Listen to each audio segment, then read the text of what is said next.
Plastic చాలా cheap, sterile మరియు convenient అవ్వడంతో హ్యూమన్స్ లైఫ్నే మార్చేసింది. కానీ టెక్నాలజీలోని ఈ అద్భుతం ఇప్పుడు మన చేయి జారిపోయిందేమో అనిపిస్తుంది. మన ఎన్విరాన్మెంట్ మొత్తం ఇప్పుడు ప్లాస్టిక్తో నిండిపోయింది.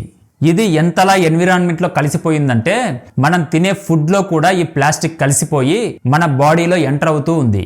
హ్యూమన్ హిస్టరీలో దాదాపుగా మనుషులు వారి అవసరాల కోసం ప్రకృతిలో న్యాచురల్గా దొరికే వాటినే యూజ్ చేసుకున్నారు.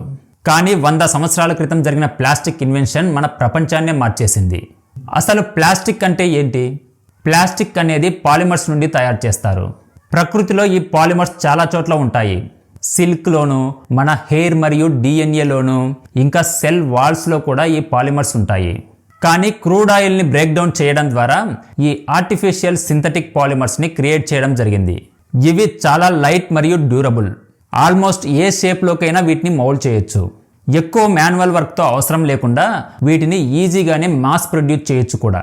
వీటికి కావలసిన రా మెటీరియల్స్ కూడా చాలా చీప్గా, ఎక్కువ క్వాంటిటీలో విరివిగా దొరుకుతాయి. ఇన్ని అడ్వాంటేజెస్ ఉండటం వల్ల ప్లాస్టిక్ యొక్క గోల్డెన్ ఎరా స్టార్ట్ అయింది.